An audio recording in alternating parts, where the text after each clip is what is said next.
121 тысяча рублёў у выглядзе бонусаў без уліку заробку.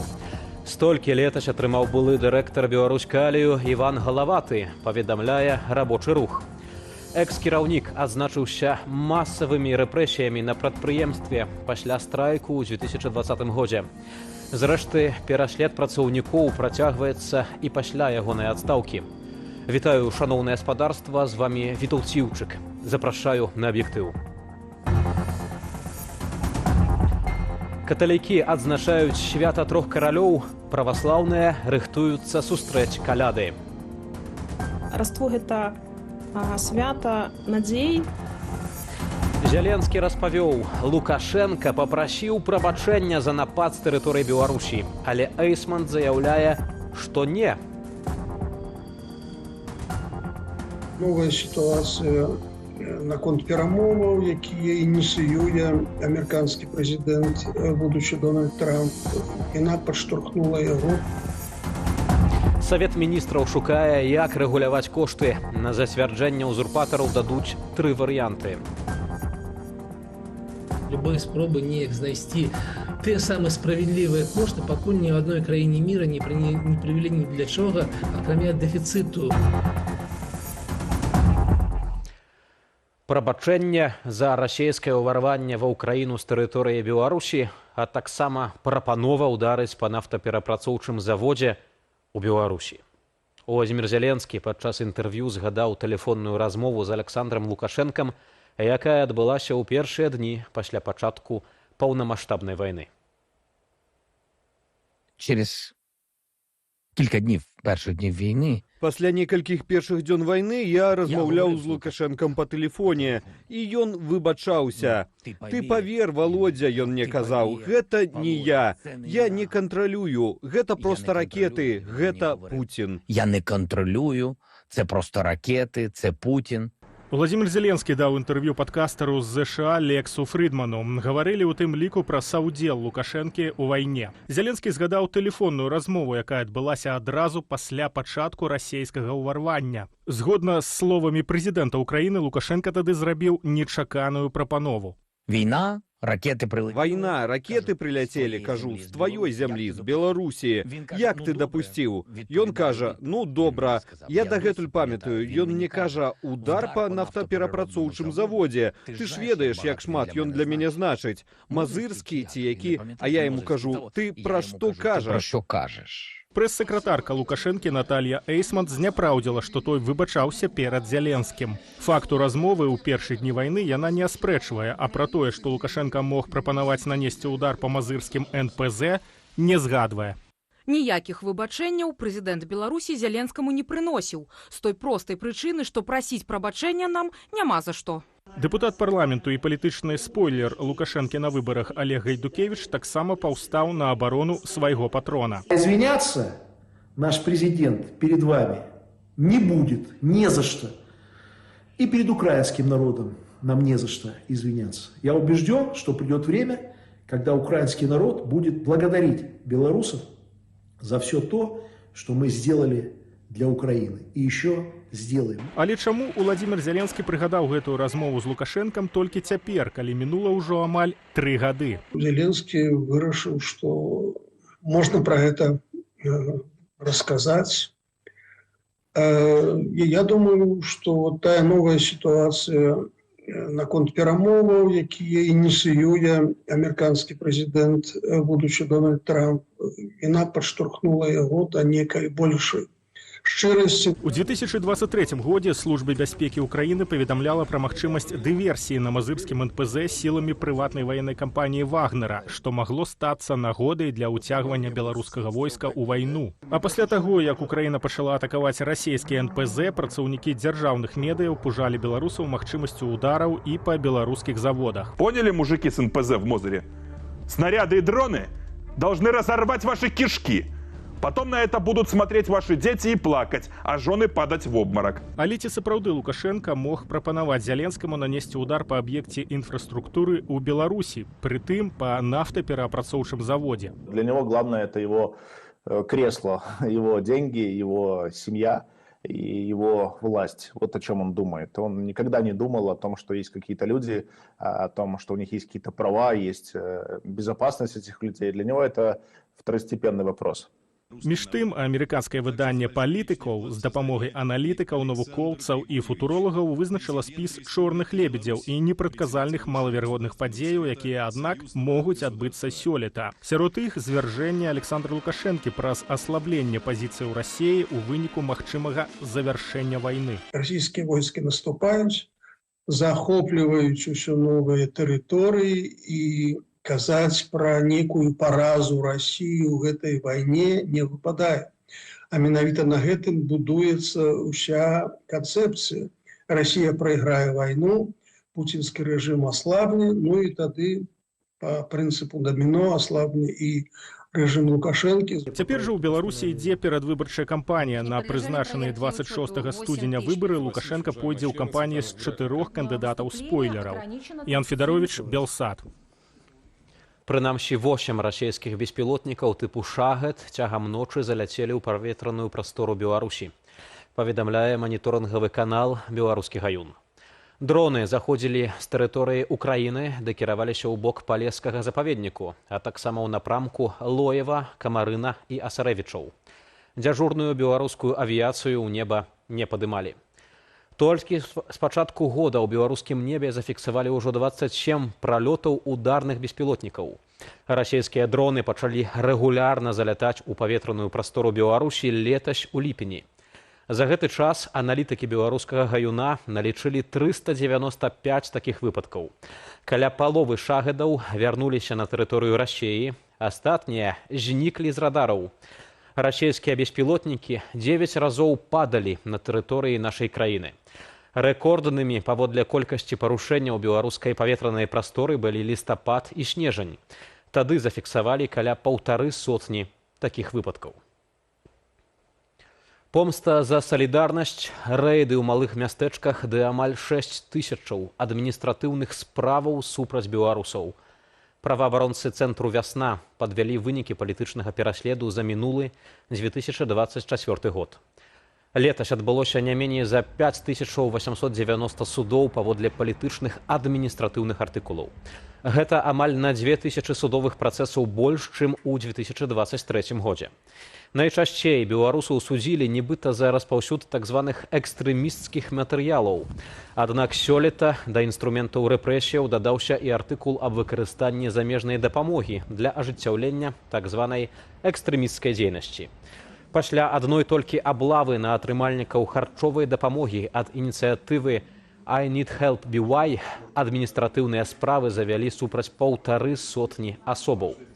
Агулам летась праваабаронцы «Вясны» зафіксавалі 8895 выпадкаў рэпрэсіяў, арыштаў, допытаў і ператрусаў. У лідарах гэтага сумнага рэйтынгу Менск і Берасцейская вобласць. Праваабаронцы зазначаюць, што ў справаздачу патрапілі толькі вядомыя ім выпадкі. Рэальная колькасць актаў рэпрэсіяў можа быць значна большаю. Антыманапольны камітэт падасць на зацверджанне Лукашэнку ажно 3 варыянты формулы справядлівага кошту ў беларускіх крамах. Новая сістэма рэгулявання цэнаў мае выключыць выпадкі нібыта неапраўданага павышэння цэнаў на тавары, каб утрымаць запланаваныя паказнікі інфляцыі. Ці ўдасца беларускай эканоміцы сёлета збалансаваць паміж пагрозамі дэвальвацыі і дэфіцытам, высвятляў Алесь Залеўскі.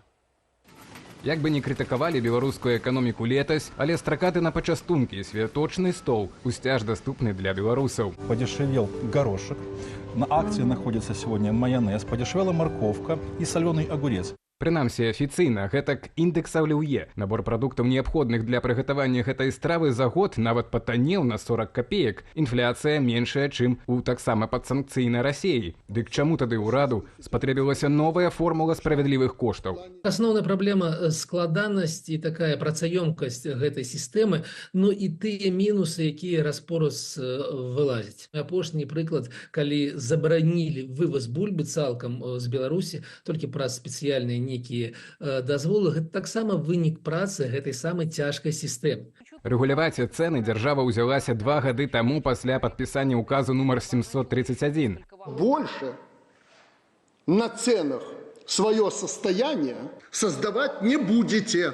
Касается всех производителей оптовиков и розничной торговли. Всех касается. Цаною гэтага былі банкрутства дзясяткаў беларускіх імпарцёраў і зніжэнне рэнтабельнасці гандлёвых сетак больш чым удвая. На сёлета ўрад падрыхтаваў на зацвярджэнне Лукашэнку прынамсі 3 варыянты рэгулявання цэнаў. Іх сутнасць – назіранне за коштам тавару онлайн ад моманту паступлення ў Беларусь і да выстаўлення цэны ў краме. Гучыць прыгожа, але ці рэалістычна? На рынке рэгулюе ўсё рынок, і любыя спробы неяк знайсці те самые справедливые кошты, пакуль ні ў адной краіне мира не прывялі ні для чога, акрамя дэфіцыту тавару. У Беларусі няма сёння дэфіцыта тавараў, але калі мы пачынаем рэгуляваць кошты, пачынаем усталёўваць гэтыя самыя гандлёвыя нацэнкі, а менавіта праз гэта будуць шукацца форма справядлівай цэны, гэта азначае, што мы на полках застануцца такія, ведаеце, стандартныя прадукты, але крок права, крок улева іх ужо не будзе.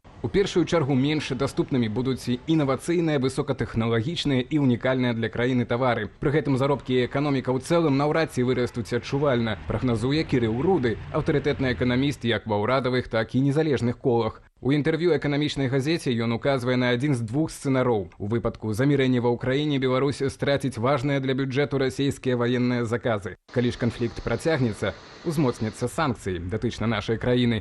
Алесь Залеўскі, Белсат. Спадарства, яшчэ больш інфармацыі ў нашым тэлеграм-канале. Каб яго наведаць, дастаткова перайсці па QR-кодзе, які вы бачыце на экране. Калі для вас гэта бяспечна і вы не ў Беларусі, падпісвайцеся і заставайцеся ў курсе актуальных навінаў. Таксама чытайце нашу інтэрнэт-старонку belsat.eu. Але памятайце пра ўласную бяспеку. Дзякую, што вы з намі. А зараз навіны замежжа. Украінцы распачалі новы наступ у Курскай вобласці Расіі. Між тым, у Данецкай вобласці Украіны сітуацыя для абаронцаў складаная. Пра апошнія падзеі расійска-украінскай вайны Уладзіслаў Корсак.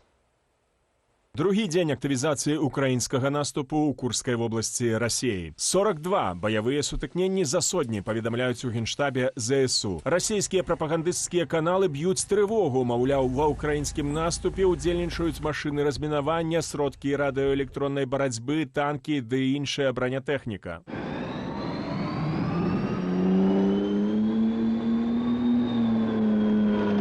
З украінскага боку інфармацыі вобмаль. Камандаванне ЗСУ ўвяло рэжым інфармацыйнай цішы. Расія атрымлівае тое, што заслугоўвае, пракаментаваў сітуацыю кіраўнік офісу прэзідэнта Украины Андрей Ермак. Мы должны понимать, что операция очень лимитирована, она очень ограничена. Там нету сотни тысяч наших военнослужащих, нету сотен единиц техники. Там идет, скорее всего, счет на несколько сотен человек, может быть, там несколько тысяч человек, і несколько десятков единиц техніки. Аналітики ж американскага інстытуту вывучэння вайны паведамляюць пра контрнаступленне і прасоўванне ЗСУ на Куршчыне адразу на 3 кірунках. Захопленыя расійскія сёлы Чэркасская Парэчная, Мартынаўка і Михайлаўка. Попытка снова и снова создать головную боль для российского командования, заставить их оттянуть свои войска с других направлений, например, там, Запорожская, Херсонская, Донецкая, Харьковская, вот оттуда позабирать и бросить их в Курскую область. Днями у интервью украинским медиям Владимир Зеленский узгадывал присутность ЗСУ у Курской области як вельмі моцны козыр. Асабліва важны ён для ўплыву на стаўлення да вайны ва Украине дзяржаваў глобальнага поўдня у Латинской Америцы, Афрыцы и Азии. 3 января Зеленский сделал заявление о том, что операция в Курской области разрушила миф о непобедимости России, в общем, сильно улучшила позиции дипломатические и политические Украины и украинского правительства. Затем начался второй этап наступления, который особенно Z-блогерами в России вчера воспринимался невероятно панически. Важность Курской операции для Украины подкреслил и державный секретарь США Энтони Блинкен.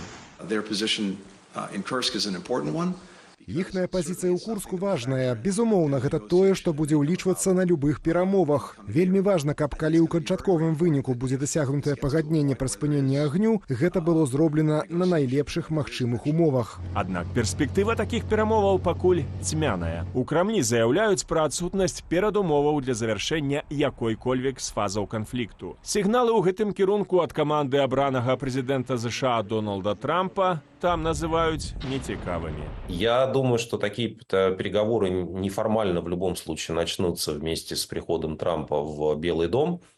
Вопрос в том, насколько вообще это договороспособная ситуация, насколько российским властям можно предложить навязать такие условия, когда они действительно не только до чего-то договорятся, но еще и хотя бы сколько-то выполнят свои обязательства. Самаўпэўненасці Крамля могуць спрыяць і пэўныя поспехі на фронте, найперш у Донецкай вобласці. У расійскім міністэрстве абароны сцвярджаюць пра захоп Курахава, важнага лагістычнага пункту украінскай арміі. Украінскі генштаб гэтай інфармацыі не каментуе. Уладзіслаў Корсак, Белсат. Новая ўспышка небяспечнага віруса ў Кітаі. У краіне расце захваральнасць на метапнеўмавірус. Клінічнымі праявамі ён нагадвае звычайную прастуду альбо грып. А вось наступствы мае цяжкія. Прычым, у адрозненне ад каронавіруса, супраць метапнеўмавіруса няма ні вакцыны, ні спецыфічных лекаў. Ці варта рыхтавацца да чарговай пандэміі? Падрабязнасці ў наступным матэрыяле. Дрыготка, кашаль, боль у горле, слабасць і галавакружэнне. Гэта сімптомы метапнеўмавірусы, які ўспыхнуў у Кітаі. Шпіталі, асабліва ў паўночных правінцыях, працуюць на мяжы магчымасцяў. Акрамя КНР, выпадкі заражэння метапнеўмавірусам выявілі ў Казахстане, Кыргызстане і ўкраіне. Вірус перадаецца паветрана-кропельным і кантактава-побытавым шляхамі, ды можа выклікаць цяжкія ўскладненні, пнеўманію і бранхіт. У групе рызыкі дзеці, людзі сталага веку і заслабленым імунітэтам. Я не думаю, што мы абавязкова баімся пандэміі гэтага віруса, але ўсплёск захворвання і яго ўплыў вельмі значныя. Можна атрымаць добры урок, каб зменшыць распаўсюджванне, асабліва ўлічваючы, што ў нас няма вакцынаў або супрацьвірусных прэпаратаў супраць метапнеўмавіруса чалавека. Карыстальнікі соцсетак параўноўваюць распаўсюд гэтага віруса з пачаткам пандэміі COVID-19. Сусветная ж арганізацыя здароўя пакуль не разглядае метапнеўмавірус як новую глобальную пагрозу, а кітайскія ўлады ўвогуле называюць яго распаўсюд сезонную з'яваю. Тым часам Еўропу накрыла сезонная хваля грыпу. У прыватнасці ўсплёск эпідэміі назіраецца ў Францыі, а ў Румыніі, паводле Інстытуту грамадскага здароўя, за тыдзень колькасць зарэгістраваных выпадкаў захворвання вырасла амаль удвая, больш за 4000. Мы не прыслухаліся да парадаў лекара і не прышчапіліся, таму я захварэла і, на жаль, заразіла дзяцей. Я кашляю, у іх тэмпература, дрыготка, звычайныя сімптомы грыпу. Менавіта вакцынацыю медыкі называюць самым эфектыўным спосабам перадухіліць ускладненне ад грыпу. Антыцелы выпрацоўваюцца ў арганізме прыкладна праз 2 тыдні пасля прышчэпкі. Мы, як лекары, настойваем на вакцынацыі пацыентаў. Яшчэ не позна, перыяд вакцынацыі можа працягнуцца да 15-20 студзеня, бо большасць выпадкаў прыпадзе на другую палову студзеня, калі школьнікі і студэнты вернуцца з вакацыяў. Тым часам эксперты распрацоўваюць гіпатэтычны сцэнар для так званай хваробы X, невядомага патагеннага мікраарганізма, які можа зрабіцца прычынаю пандэміі. Першым жа выпадкам распаўсюду такога патагена называюць COVID-19. Алесь Яшченка, Аліна Шаўчэнка, Белсат. А зараз пра іншую пагрозу. Сіноптыкі абвесцілі памаранчавы ўзровень небяспекі па ўсёй тэрыторыі Беларусі на 7 студзеня з прычыны галалёдзіцы. Пасля непрацяглага пахаладання дзённая тэмпература паветра вернецца да плюсавага значэння і дасягне нават 7 градусаў цяпла. У Міністэрстве надзвычайных сітуацыяў папярэджваюць аматараў зімовай лоўлі рыбы ці проста баўлення часу на лёдзе пра крытычна малую таўшчыню лядовага покрыва на вадаёмах. Напярэдадні ў сталіцы пад лёд у Свіслачы праваліўся мясцовы жыхар. Мужчына надумаў скараціць праз раку шлях дадому, але лёд не вытрымаў і ратаваць мужчыну давялося МНСнікам. З праявамі пераахалоджвання мужчыну даставілі ў шпіталь.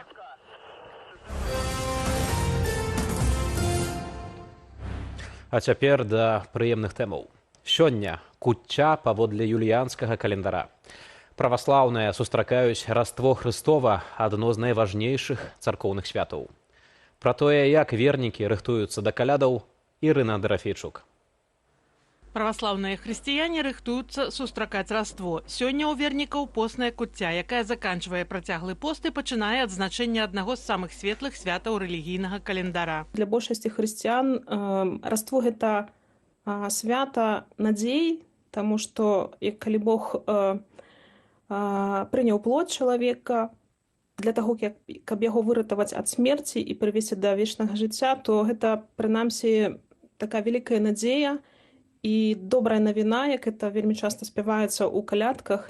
Увечары ў царквах адбываюцца ўрачыстыя багаслужбы, пасля якіх сем'і збяруцца на постную вячэру куццю. Галоўнае сярод 12 страваў на стале ўласна куцця, падсаложаная каша. Загінулае зерне, яно мае воскреснуць, і ў гэтым таксама такі сімвалізм, што у куццю звычайна дадаецца салодка, да этой горкай праўды даецца салодкая, напэўна, вось такі сэнс надзеі на воскресенне мёртвых. Раство Хрыстова заўтра і, адпаведна, куццю сёння адзначае толькі частка праваслаўнага свету. Гэта тыя праваслаўныя цэрквы, што жывуць паводле юліянскага календара. Іерусалімская, расійская, сербская, грузінская, часткова польская, а таксама украінская маскоўскага патрыярхату.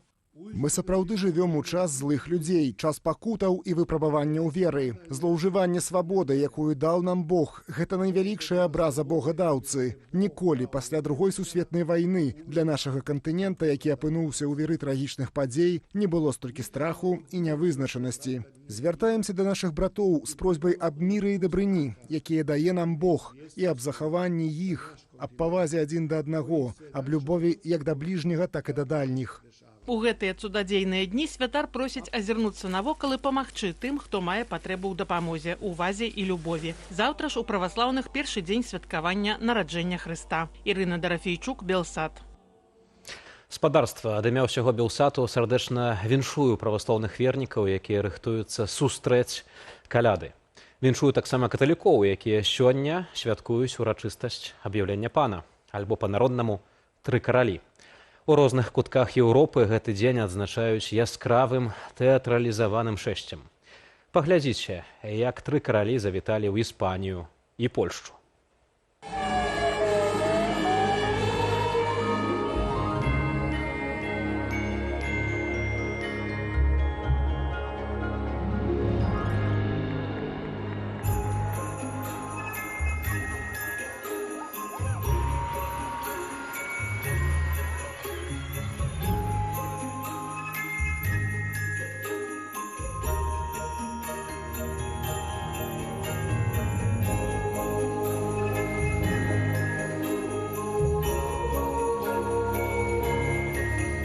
Ноч трох каралёў – гэта асаблівая ноч, вельмі прыгожая, бо ўсе мы можам падзяліцца ёю разам і загадаць шмат жаданняў. Праўда, дзяўчаты?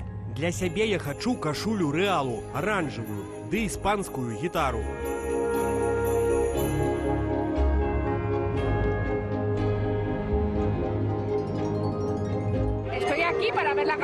Я тут, каб паглядзець парад са сваімі пляменнікамі і дзяцьмі. Я ўжо шмат гадоў прыязджаю ў Мадрыд, каб яго ўбачыць.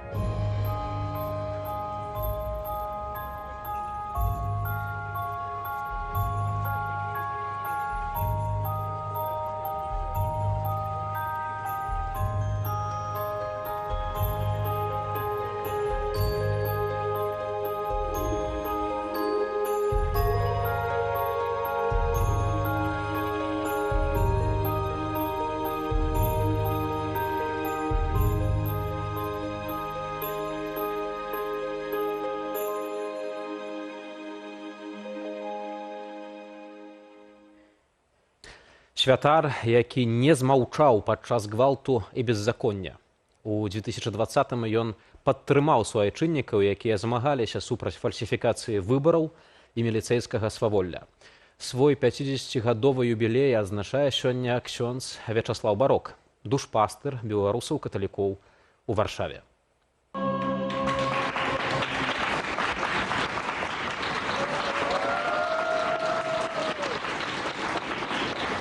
Вячаслаў Барок быў пробашчам парафіі ў Расонах Віцебскай вобласці.